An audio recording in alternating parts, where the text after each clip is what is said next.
This news is sponsored by St. Joseph Senior Secondary School, Panapur, Kariyat, Bangra, Muzaffarpur.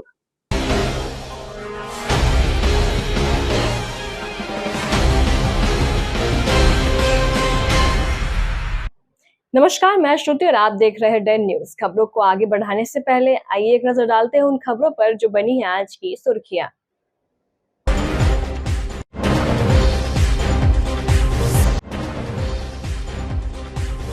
Muzaffarpur में अपहरण कर 4 साल के बच्चे की निर्मम हत्या, घर से 200 मीटर दूर मिला शव। घटना के बाद इलाके में तनाव।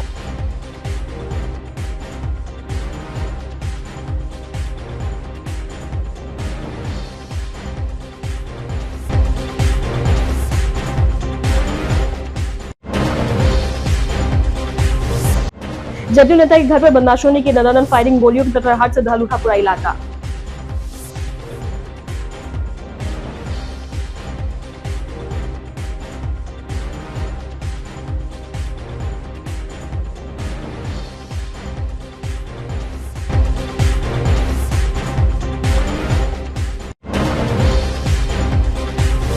और नशे के सौदागर के खिलाफ मुजफ्फरपुर पुलिस का बड़ा एक्शन। 5 महिला समेत 8 लोगों को पुलिस ने किया गिरफ्तार। भारी मात्रा में स्मैक और गांजा बरामद।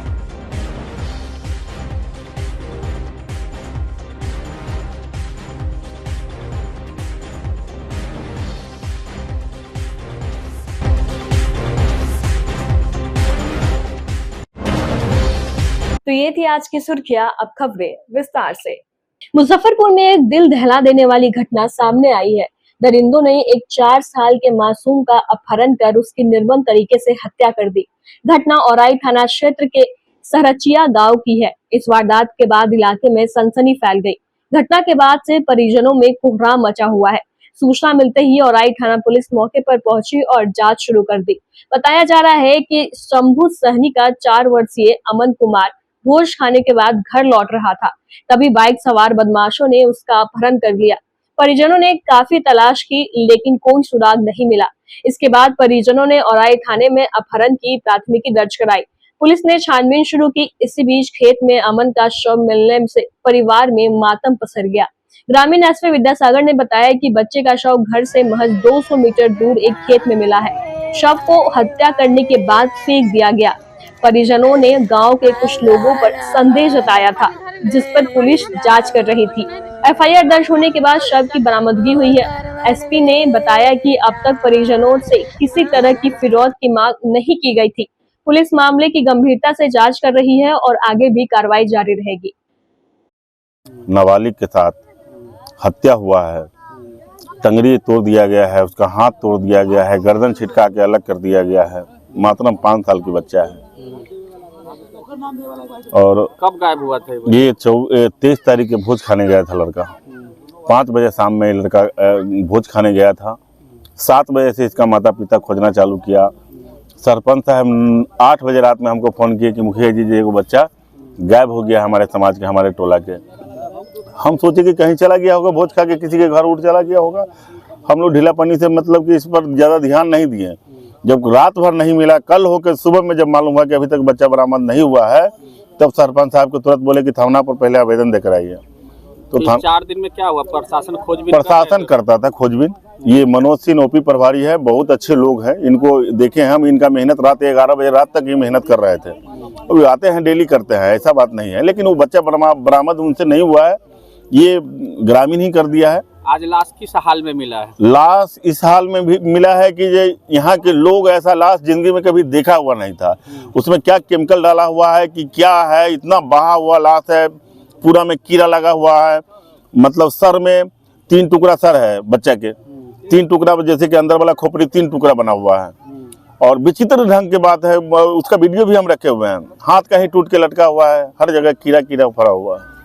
क्या वो लाश पोस्टमार्टम के लिए पुलिस ले गई? हाँ, पोस्टमार्टम के लिए ले गई पुलिस। और पुलिस से हम लोग कहें कि आगे क्या इसको होना चाहिए, वो बोले कि हम लोग कड़ी से कड़ी मेहनत करके मुजरिम को सजा दिलाएंगे। जी, आज की घटना है। आज प्रातः औराई थाना क्षेत्र में सरहचिया गांव में ये डेड बॉडी प्राप्त हुआ है। और लड़के के पिता ने करीब 1 सप्ताह पहले अपने लड़के के अपहरण का कांड दर्ज कराया था। उस पर हम लोग अनुसंधान कर ही रहे थे कि आज सवेरे उसका डेड बॉडी प्राप्त हुआ है और ये डेड बॉडी लड़के के घर से मात्र 200 मीटर की दूरी पे। तो थोड़ा सा हर पहलू पे हम लोग अनुसंधान कर रहे हैं। जैसे लड़के के पिता ने जिस पर भी शक संदेह दर्ज किया है, तो वो उसके आधार पर हम लोग उससे भी पूछताछ कर रहे हैं। हर पहलू पे ही हम लोग पूछताछ कर रहे हैं और जो भी होगा अनुसंधान में जो भी प्रगति होगी तो आप लोगों से साझा करेंगे। क्या हत्या करके फेंका गया है? हाँ बिल्कुल, मैंने कि चाहे जिसने भी हत्या की हो, हत्या करके, और यही आश्चर्य लगता है कि घर से मात्र 200 मीटर की दूरी पे फेंका गया है।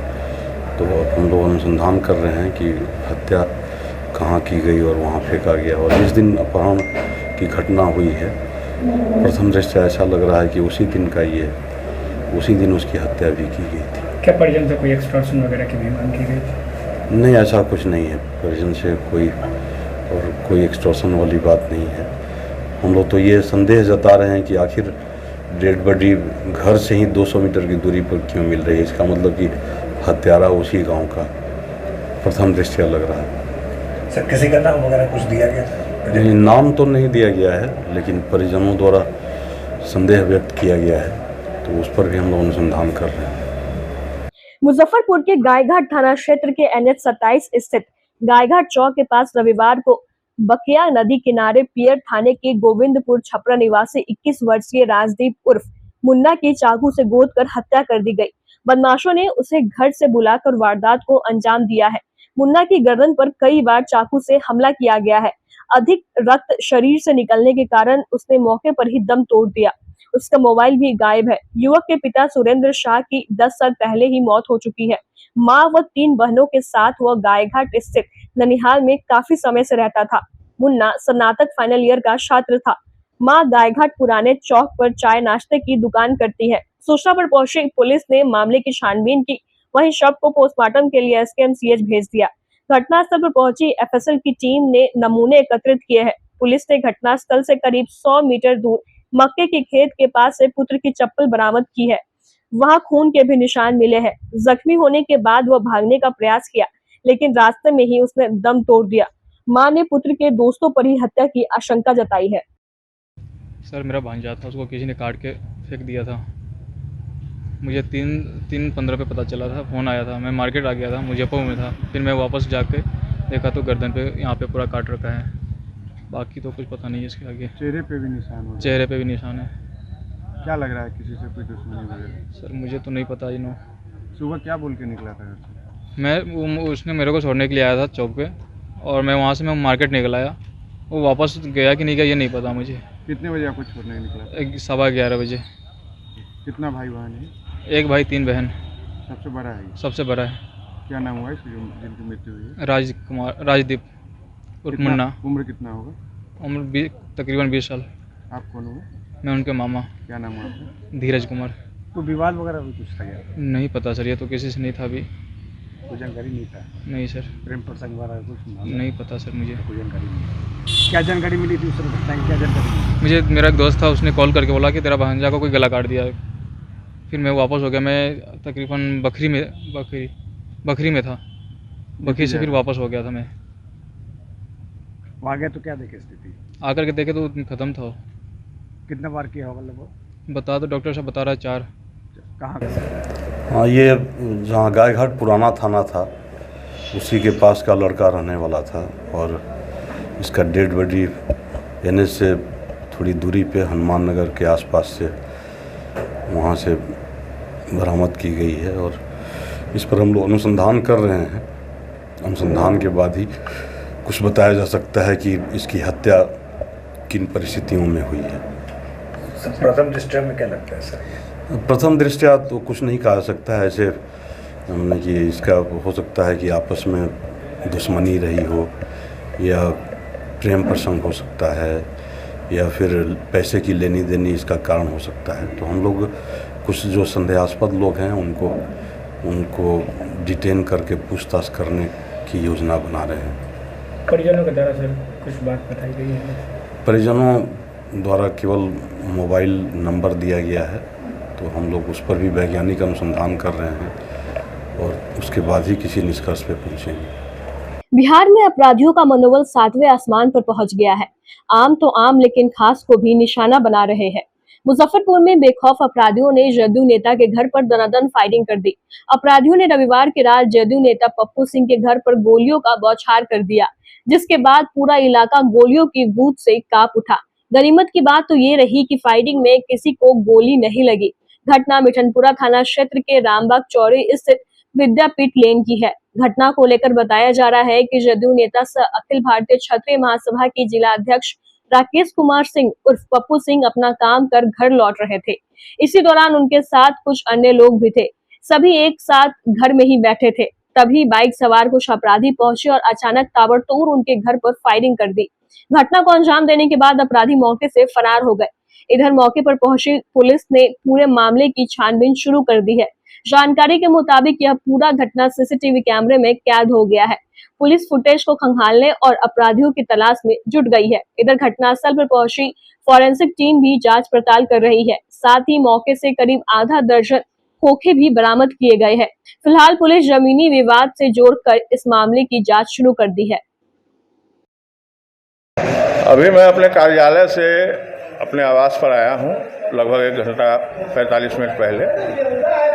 जैसे घर में आया हूँ, मेरे साथ 3-4 लोग और थे बैठे हुए। गेट पर से फायरिंग का आवाज़ आया है। लगातार 4-5 राउंड फायरिंग हुआ है। मैं जहाँ बैठा था उस खिड़की में भी छेद है।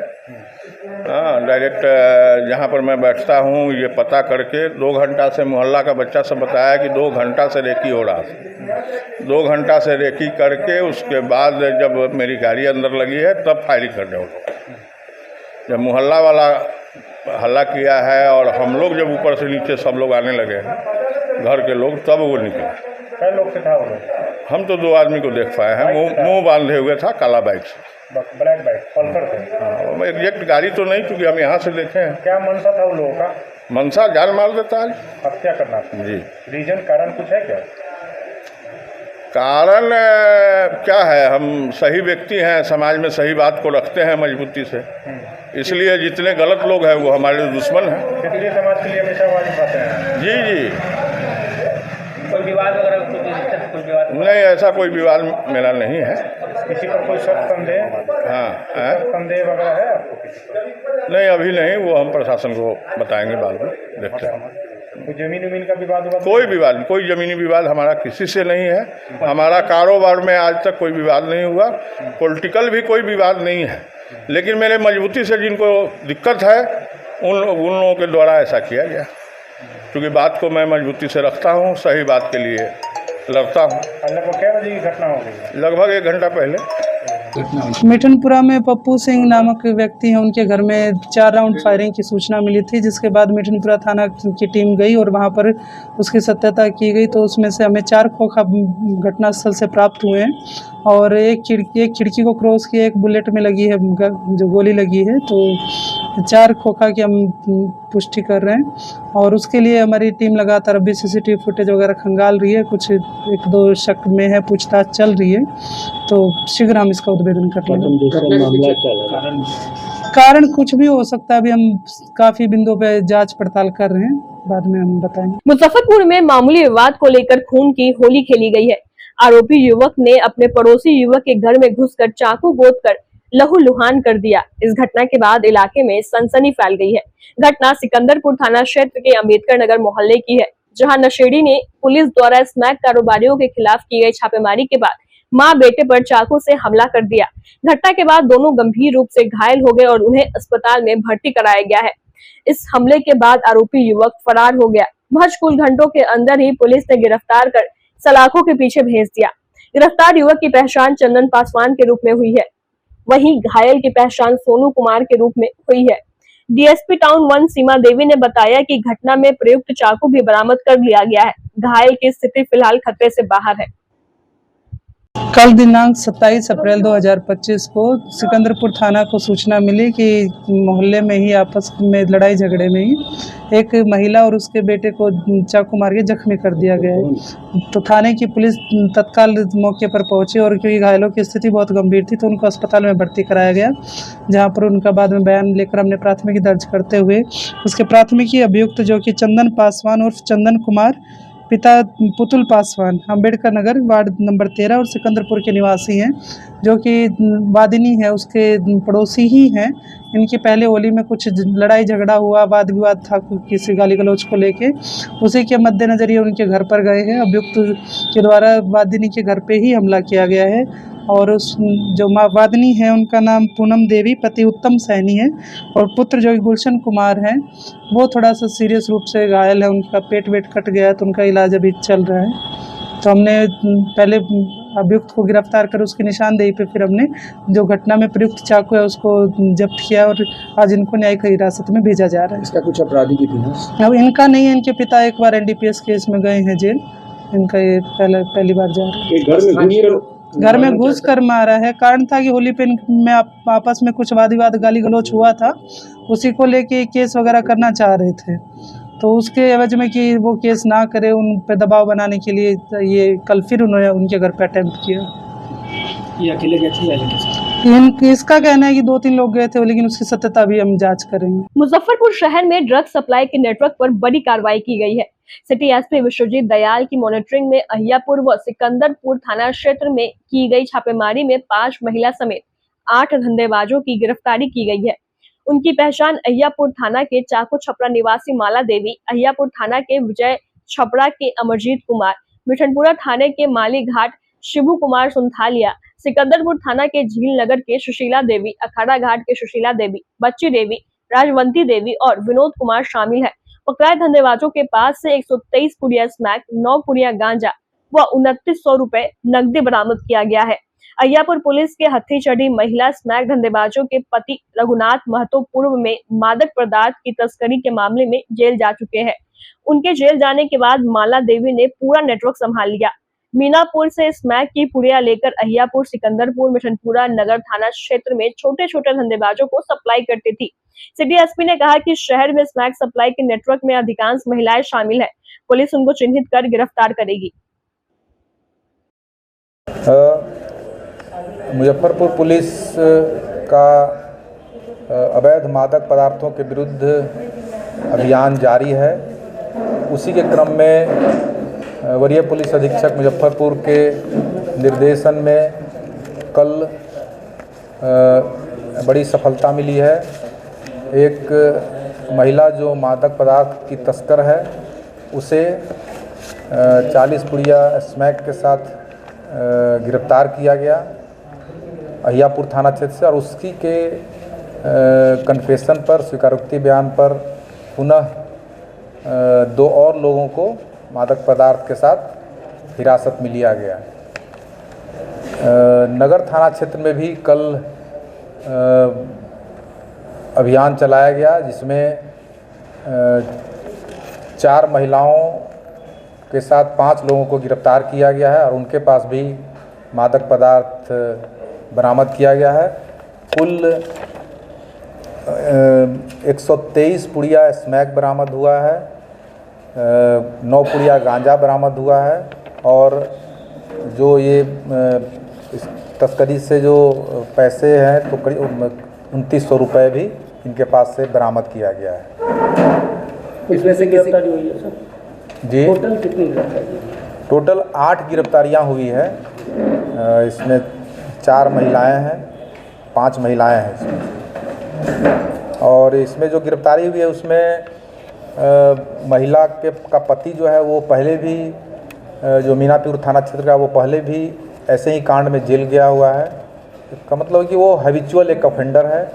और अहियापुर थाना क्षेत्र से भी जो गिरफ्तारी हुई है वो भी पूर्व में मादक पदार्थ के केस में जेल जा चुका है। ये लोग लाते कहाँ से इसमें कि इसके बड़े व्यापारी कौन है इसका? यही इस पर हम लोग की नज़र है कि कम से कम मेन तस्कर जो है वो उस पर हम लोग काम कर रहे हैं और कौन आदमी जो है जो मुजफ्फरपुर ला करके उसको डिस्ट्रीब्यूट करता है। कुछ हम लोग को नाम आया है उसमें, लेकिन उस पर अभी नाम बताना भी उचित नहीं होगा, लेकिन उस पर हम लोग कार्रवाई कर रहे हैं। सर, देखा जा रहा है कि इस मादक पदार्थ के सेवन से लगातार बड़ी बड़ी घटनाएं हो रही है, चाहे वो डकैती हो, चोरी हो, इस तरह की घटनाएं, और युवा वर्ग ज़्यादा इसके शिकार है, तो उस पर क्या फोकस हो रहा है? नहीं, ये बात सही है इसमें, इसलिए हम लोग जहाँ भी शहर में जो इस टाइप के अड्डे हैं, नशा के अड्डे हैं, उस पर भी हम लोग निगरानी रख रहे हैं, उस पर भी छापामारी कर रहे हैं, और ये योजना भी हम लोग की, और साथ ही ये पूरे समाज के समेकित प्रयास से ये इस पर हम लोग कंट्रोल कर पाएंगे। इसलिए जो पेरेंट्स हैं, जो अभिभावक हैं, उनसे भी मेरा अनुरोध है कि वे अपने बच्चों पर नज़र रखें और वे ऐसे लत का शिकार न हो, यह सुनिश्चित करें। और यदि ऐसे कोई मामला प्रकाश में आता है या ऐसा कोई जगह आपके संज्ञान में आता है, तो उसकी सूचना जरूर हम लोग को गुप्त रूप से दें, हम पर उस पर कार्रवाई करें। Saint Joseph senior secondary school, Panapur, Kariyat, Bangra, Muzaffarpur, affiliated to CBSE 10+2. Co-education. The school maintains a very efficient team of teachers equipped with physics, chemistry, biology, maths and computer lab. Career-oriented classes through counseling from Standard 6. Skill development through yoga, dance and music. Route-wise vehicle facilities available. Separate hostel facilities for boys and girls. School is always ahead in participating cultural, literacy and other similar activities both at city and state level. Our result in boards, IIT, PMT show our effort. Registration for admission is going on. Registration forms available on Lenin Chowk and John Chhapra also. Muzaffarpur के SSP Sushil Kumar ने एक बड़ा action करते हुए सरैया थाना में पदस्थापित कुल 7 पुलिसकर्मी को सस्पेंड कर दिया गया है। निलंबित पुलिसकर्मी में 3 पुलिस पदाधिकारी में से 2 सब इंस्पेक्टर, 1 सहायक सब इंस्पेक्टर शामिल है। इसके अलावा 4 चौकीदार भी बालू माफिया के साथ में 60 गांठ रखने के मामले में नपे हैं। दरअसल एसएसपी सुशील कुमार ने सोमवार को सरैया थाना पहुंचे थे और वार्षिक निरीक्षण किया। निरीक्षण के क्रम में एसएसपी ने थाने के अंदर की आंगत पंजी के साथ में चौकीदार रजिस्टर, श्री सत्ता, बंदी गृह सहित अन्य बिंदुओं पर भी गहनता से जांच की। वहीं साथ ही पूर्व के लंबित कांडों की समीक्षा भी की। इस दौरान में समीक्षा के क्रम में वहीं पर वो बालू माफिया की जानकारी नहीं देने को लेकर 4 चौकीदारों को भी निलंबित कर दिया गया। वहीं एसएसपी के एक्शन से पुलिसकर्मी में हड़कंप मच गया है। आज सरैया थाना का वार्षिक निरीक्षण मेरे द्वारा किया गया है। इसमें सभी अभिलेखों का मैंने निरीक्षण किया है। जो अभिलेख हैं उसको अद्यतन स्थिति का हम लोगों ने चेक किया है। जो पुराने निरीक्षण हैं, जिनके निर्देश हैं, उसकी क्या अद्यतन स्थिति है, उसके बारे में भी हम लोगों ने रिव्यू किया है। उसमें कुछ कमियां पाई गई हैं, जिसको ठीक करने के लिए संबंधित एसएचओ को और संबंधित एसडीपीओ और सर्किल इंस्पेक्टर को निर्देशित किया गया। उसके अलावा ये जो चौकीदार हैं, उनकी चौकीदारी परेड की गई है, उनसे भी उनका भी साक्षात्कार दिया गया है। उसके अलावा 4 चौकीदार हैं जिनको विभिन्न कारणों से विभिन्न आरोपों के आधार पर निलंबित किया गया है। कई द्वारा किसी तरह की कोई भी शराब माफिया के बारे में सूचना या बालू माफिया के बारे में सूचना नहीं दिया जा रहा है। कुछ के खिलाफ गंभीर आरोप है, जिसमें उनके द्वारा शराब माफिया और बालू माफिया से मिल करके कार्य किया जा रहा है। उसके आरोप में 4 चौकीदार को निलंबित किया गया है। उसके अलावा 3 पदाधिकारी जो हैं, एसआईज, दरोगा, उनको निलंबित किया गया है।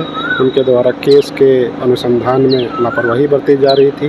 निरीक्षण के क्रम में जब रिव्यू किया गया केसेज का, तो उनके द्वारा लगातार निर्देशन के बावजूद भी केस को डिस्पोजल करने के दिशा में कोई भी कार्य नहीं किया जा रहा था, जिसके लिए उनको निलंबित किया गया है। उसके अलावा अन्य चीज़ों के बारे में जो भी कमी थी, उसके बारे में निर्देशित किया गया है और बाकी सारी चीज़ें ठीक है। और उसके अलावा अभी जो चुनाव आने वाले हैं, उसको लेकर के जितने भी असामाजिक तत्व हैं, उनको पहचान करके CC3 का प्रस्ताव भेजने के लिए निर्देशित किया गया। मुजफ्फरपुर के ब्रह्मपुरा थाना क्षेत्र के चांदनी चौक के समीप अनियंत्रित कंटेनर डिवाइडर को तोड़ते हुए दुकान में घुस गया। जिस कारण दुकान के आगे का रेलिंग टूट गया। वहीं ट्रक का आगे वाला चक्का निकल गया, साथ ही ट्रक का आगे की हिस्सा भी क्षतिग्रस्त हो गई। घटना सोमवार देर रात की है। दुकान का मालिक वसीम अहमद ने बताया कि सुबह उनको स्थानीय लोगों के द्वारा फोन के माध्यम से जानकारी मिली कि एक कंटेनर उनके दुकान में घुस गया है, जिसके बाद वो आनन फानन में मौके पर पहुंचे। मामले की जानकारी पुलिस को दी, जिसके बाद पुलिस दलबल के साथ मौके पर पहुंची। कंटेनर का चालक मौके से फरार था। उसका काफी खोजबीन किया गया, लेकिन पता नहीं चल सका। पहले भी एक कंटेनर उनके दुकान में घुस गया था। यह दूसरी बार घटना हुई है। उनका मोटर पार्ट्स का दुकान है। बता दें कि चांदनी चौक गोलंबर के पास चौमुहा रास्ता है। गाड़ी जब काटी के तरफ से आती है तो पटना की तरफ जाने के लिए दाएं तरफ मुड़ना होता है, लेकिन कई वाहन के तेज रफ्तार में होने के कारण वो दाएं तरफ नहीं मोड़ पाते हैं और सीधे दुकान में घुस जाते हैं। जानकारी यही मिली है कि रात को 11 साढ़े 11 बजे के टाइम में ये एक्सीडेंट हुआ है। जो गाड़ी आई थिंक अपने फुल स्पीड में था और जो आकर सीधा मार्केट के अंदर घुस गया। क्षति वगैरह भी कुछ हुआ है क्या? नहीं, क्षति का तो कुछ नहीं है अभी तक इन्फॉर्मेशन, क्योंकि हम लोग को जब सुबह में आया तो पता चला कि ऐसा ऐसा हादसा हुआ। कितना भयभीत इस तरह का दुर्घटना होता है तो आप लोग अक्सर यहाँ पे ये घटना होती रहती है, क्योंकि यहाँ पे जो है 4 वे है, यानी चारों तरफ से यहाँ पे गाड़ी एक जगह मिलती है ब्रिज के नीचे से, तो अक्सर कुछ ना कुछ होता ही रहता है यहाँ पे। पूर्व में भी कहाँ हो चुका है? जी हाँ, पूर्व में भी यहीं पे हुआ था। जो इससे पहले भी यहाँ पिलर में आकर मार के गया था। एक कैंटर था, ठंड के टाइम में कुहासा का काम उस वक्त हुआ था। लेकिन ये अभी दूसरी हादसा है यहाँ पे जो बहुत ही दर्दनाक है। क्या लग रहा है कि कल रात में जो बारिश आई थी उसमें ये हुआ होगा? अब उसी टाइम में बारिश शुरू हुई थी, 10 साढ़े 10 11 बजे बारिश शुरू हुई थी, जो पूरे गाड़ी अपनी रफ्तार में थी शायद, जिसके कारण तो ऐसा हादसा हुआ। जो बैरियर को पूरा तोड़ते हुए और नाला का सैलाब को पूरा तोड़ते हुए अंदर घुस गया मार्केट में। कोई क्षति वगैरह भी कुछ हुआ है? नहीं, क्षति वगैरह ऐसा कुछ नहीं है। नाला वाला टूटा है? जी, नाला पूरा टूट गया। जो अच्छा खासा नाला मजबूत है, उसका जो नाला का बाउंड्री जो किया हुआ है बहुत हेवी है, फिर भी उसको तोड़ते हुए मार्केट में घुसा है। ऊपर वाला की कृपा है कि मार्केट में कोई नहीं था, बंद था, क्योंकि रात का समय था उस वक्त। ट्रक वाले की पहचान वगैरह कुछ हुई? नहीं, अभी तक कुछ नहीं इसका पहचान हुई है। ऐसे तो गाड़ी हरियाणा नंबर लग रही है। चालक वगैरह कुछ? नहीं, अभी कुछ नहीं पता चला। आप लोग आए सुबह तो क्या देखे? हम लोग आए तो देखे कि ये पूरा कैंटीनर घुसा हुआ है मार्केट के अंदर। फिर प्रशासन भी यहाँ पे खड़ा था। ये जानकारी मिली थी कि ये गाड़ी एक्सीडेंट कर गया है, जो देखिए रहे हैं वीडियो फुटेज में। और ज़्यादा जानकारी चाहिए हमारे SHO महोदय से। अभी यहाँ पर आवागमन बहाल कर दिया गया है? जी श्रीमान, आवागमन बहाल कर दिया गया है, कोई दिक्कत नहीं है। कोई भी गाड़ी जी जी जी। कौन सा जगह है? ये ब्रह्मपुरा चांदनी चौक का एरिया है, पुल के नीचे। मंदिर नवनिर्माण समन्वय समिति ने सोमवार को प्रेस वार्ता आयोजित कर रेल प्रशासन के खिलाफ कड़ा रुख अपनाया। समिति के अध्यक्ष आचार्य चंद्रकिशोर प्रासर ने आरोप लगाया कि रेलवे ने बिहार सरकार के खतियान में शिव मंदिर के नाम से दर्ज खाता संख्या 355 खेसरा संख्या 68 में स्थित शिव परिवार, माता दुर्गा और हनुमान जी के मंदिर को 10 मार्च को रात विधि विरोध ढंग से ध्वस्त कर दिया। इस घटना के 50 दिन पूरे होने पर समिति ने 29 अप्रैल को काला दिवस बनाने और संध्या काल में साहू पोखर मंदिर परिसर से आक्रोश मार्च निकालने का ऐलान किया। मार्च शहर के विभिन्न मार्गों से होते हुए सरैयागंज टावर पर सभा के साथ समाप्त होगा। आचार्य प्राशर ने सभी सनातनियों से काला रिबन बांधकर काला दिवस मनाने और आक्रोश मार्च में शामिल होने की अपील की। उन्होंने कहा, जब तक मंदिर और देवी देवताओं के विग्रह वापस नहीं मिलते, हमारा आंदोलन जारी रहेगा। यह काला दिवस हमारे आंदोलन का तीसरा चरण है। उन्होंने चेतावनी दी कि यदि रेल प्रशासन ने मांगे नहीं मानी तो हिंदूवादी संगठन सोनपुर में मंडल रेल प्रबंधक कार्यालय का घेराव करेंगे और हाजीपुर में पूर्व मध्य रेल महाप्रबंधक कार्यालय पर प्रदर्शन करेंगे। 10 मार्च 2025 को रेलवे मुजफ्फरपुर रेलवे जंक्शन पर जो बिहार सरकार की ज़मीन खाता संख्या 355 खेसरा संख्या 68 में शिव मंदिर के नाम से अंकित है, उस मंदिर को और उसके साथ ही हनुमान जी और दुर्गा जी के मंदिर को रेल प्रशासन ने विधि विरुद्ध ढंग से तोड़ा। और इस बीच हम लोगों ने ज्ञापन भी दिया और मुजफ्फरपुर बंद के द्वारा हमने यह एहसास भी करवाया कि पूरा जन समुदाय मुजफ्फरपुर के 5 लाख लोग इसके पक्ष में हैं कि आपने अन्याय किया है, इसके विरुद्ध वो खड़े हुए। मगर आज 50 दिन पूरे होने वाले हैं, अब तक रेल प्रशासन ने किसी भी प्रकार का संज्ञान नहीं लिया है। अंत में हम लोगों ने निर्णय लिया है कि 50वें दिन को हम लोग काला दिवस और आक्रोश मार्च के रूप में मनाएंगे और कल यानी ये 29 अप्रैल को संध्या 3 बजे से हम लोग साहू पोखर बड़ा मंदिर जो है वहाँ से आक्रोश मार्च निकालेंगे। सभी सनातनियों से हम निवेदन करते हैं वो आक्रोश मार्च में शामिल हों। यदि किसी कारण से शामिल नहीं होते हैं तो अपने बाजू पर वो काला फीता लगाएं और रेल प्रशासन को कल हम लोग ज्ञापन भी देंगे। इसके साथ साथ जिला प्रशासन को भी ज्ञापन देंगे। शहर के विभिन्न भागों से गुजरते हुए हम सनातन समाज को और मुजफ्फरपुर के संपूर्ण समाज को हम जागृत करेंगे, क्योंकि ये अवैध ढंग से तोड़ा गया है और इसमें दोहरी नीति अपनाई गई है।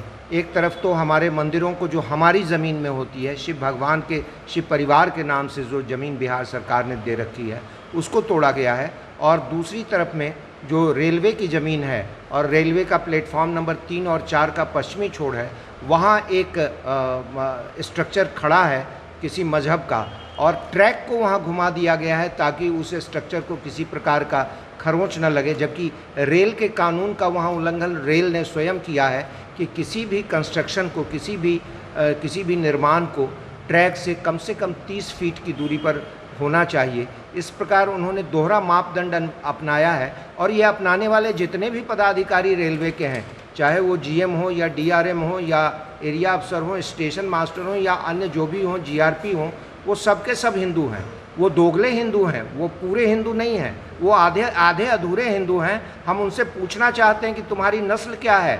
अरे जिस मंदिर के नाम पे तूने इतना है कोहराम मचाया, लगता है कि बाप तुम्हारा लंदन और ईरान से आया। अरे माँ की तार तार चुनर ने फिर तुमको ललकारा है, कहो गर्व से हम हिंदू हैं, हिंदुस्तान हमारा है। और यह भी हम चेतावनी देना चाहते हैं मीडिया के माध्यम से, इस प्रेस कॉन्फ्रेंस के माध्यम से, कि कल 50वें दिन अगर इसकी सुनवाई नहीं हुई रेल के द्वारा, तो जब 2 महीना पूरा होगा 60वें दिन यानी 5 मई को हम लोग डीआरएम कार्यालय जो सोनपुर में है उसका घेराव करेंगे। वहाँ भी सुनवाई नहीं हुई तो जीएम का घेराव करेंगे और इस बीच में हम माननीय उच्च न्यायालय पटना में जनहित याचिका भी दायर करेंगे और अंतिम परिणाम भोगने के लिए भी वो तैयार रहें कि अगर इसके बाद भी हमारे मंदिर को वापस नहीं किया गया, हमारे देवी देवताओं के प्राण प्रतिष्ठा किए हुए विग्रह को नहीं वापस किया गया, तो जिस दिन 100 दिन पूरा होगा इस विध्वंस का, उस दिन हम लोग कार सेवा के लिए अपनी आहुति देने के लिए पहुंचेंगे और उसमें अगर रोका गया तो आत्मदाह भी करेंगे। मुजफ्फरपुर के आमगोला रोड स्थित प्रजापति ब्रह्मा कुमारी ईश्वरीय विश्वविद्यालय के सुख शांति भवन में प्रेस वार्ता कर कहा कि 29 अप्रैल को संपूर्ण स्वास्थ्य का आधार राजयोग मेडिटेशन पर सेमिनार आयोजित किया जा रहा है, जिसमें मुख्य वक्ता के रूप में लेखक व स्त्री रोग विशेषज्ञ डॉक्टर पुष्पा पांडे पहुंच रही है। उन्होंने गीता पर बहुत से शोध किए हैं। गीता के आध्यात्मिक भावार्थ को जीवन में अपनाकर कैसे संपूर्ण स्वास्थ्य प्राप्त करें, इस विषय पर वह अपना शोध प्रस्तुत करेगी। मौके पर डॉक्टर रामजी प्रसाद, डॉक्टर नवीन कुमार, समाज सेवी एचएल गुप्ता, बबीता, डॉक्टर फनीश चंद्र, महेश भास्कर और संजीव मौजूद रहे। कि हमारे यहाँ पर एक बहन जी आ रही है, डॉक्टर पुष्पा पांडे। वो उनका परिचय यही है कि वो मुख्य वक्ता के रूप में रहेंगी और वो वरिष्ठ राजयोगी शिक्षिका हैं और उन्होंने MBBS, MD, गायनोकोलॉजी और राष्ट्रीय अंतर्राष्ट्रीय सम्मेलनों में शोध पत्र प्रस्तुत किए हैं, विभिन्न सत्रों की अध्यक्षता की है और राजयोग मेडिटेशन की साधना से आध्यात्मिकता को चिकित्सा से जोड़ा है।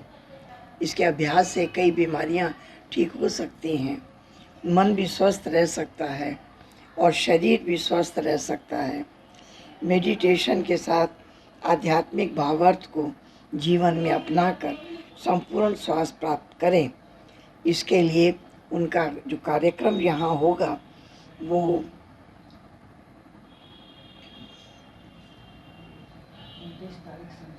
कितनी तारीख को? हाँ, 29 तारीख को। 29 तारीख शाम को 5:30 बजे उनका प्रवचन होगा। हम चाहेंगे कि लोग इसका पूरा लाभ लें, क्योंकि वो जो आध्यात्मिकता का वर्णन करेंगे अपने अनुभव के आधार से, और उसके द्वारा कितनी बीमारियों को उन्होंने ठीक किया है, और वो खुद बीमारियों से मुक्त हुई हैं, वो सब बातें बताएंगी। आज तो हर व्यक्ति को कोई ना कोई बीमारी, कोई ना कोई रोग लगा हुआ है, मन को भी लगा है, तन को भी लगा है, और ये दोनों से छुटकारा पाने की विधि उनके जीवन में उन्होंने जो पाई है वो खुद अपने अनुभव के आधार से बताएंगी। इसका लाभ सब ले सकते हैं, इसलिए सभी को निमंत्रण है कि वो आकर इसका पूरा लाभ उठाएं। Social worker for women empowerment ने सोमवार को एक सराहनीय पहल के तहत 3 जरूरतमंद व्यक्तियों को ट्राईसाइकिल वितरण किया। यह आयोजन समाज के कमजोर वर्गों के उत्थान और उनकी गतिशीलता को बढ़ाने के लिए संस्था के निरंतर प्रयासों का हिस्सा था। ट्राईसाइकिल प्राप्त करने वाले तीनों लाभार्थी इस सहायता से बेहद खुश और आभारी दिखे। उनके चेहरों पर आत्मनिर्भरता की नई उम्मीद की मुस्कान साफ झलक रही थी। मौके पर संस्था के संस्थापिका बबली कुमारी ने कहा कि हमारा उद्देश्य समाज के हर उस व्यक्ति तक पहुंचना है जो अपने जीवन को बेहतर बनाने के लिए छोटी सी मदद की उम्मीद रखता है। ट्राईसाइकिल न केवल उनकी गतिशीलता बढ़ाएगी बल्कि उन्हें आत्मनिर्भर बनने का भी अवसर प्रदान करेगी। आज हमारे संस्था social worker for women empowerment की तरफ से 3 ज़रूरतमंद को ट्राईसाइकिल दिया गया है, ताकि उनकी जो डेली दिनचर्या दिक्कत से हो रही थी, अब वो इस साइकिल के सहारे अपनी काम बहुत आसानी से कर सकेंगे और अपनी जो मुश्किल समस्याओं से जूझ रहे थे, इससे थोड़ा बहुत इनका आसान करने की कोशिश किए हैं। इस तरह से आपने इसको देखा कि साइकिल मिलते ही कितने खुश है।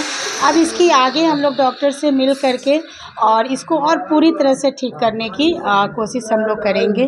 तो आगे अब इसी पे कार्रवाई रहेगी कि ताकि ये बच्चा बहुत अच्छे से हाथ वाथ जो थोड़ा सा टेढ़ा है ये पूरी तरह से ठीक हो जाए। Saint Joseph senior secondary school, Panapur, Kariyat, Bangra, Muzaffarpur, affiliated to CBSE 10+2. Co-education. The school maintains a very efficient team of teachers equipped with physics, chemistry, biology, maths and computer lab. Career-oriented classes through counseling from Standard 6. Skill development through yoga, dance and music. Route-wise vehicle facilities available. Separate hostel facilities for boys and girls. School is always ahead in participating cultural, literacy and other similar activities both at city and state level. Our result in boards, IIT, PMT show our effort. Registration for admission is going on. Registration forms available on Lenin Chowk and Jan Chhapra also.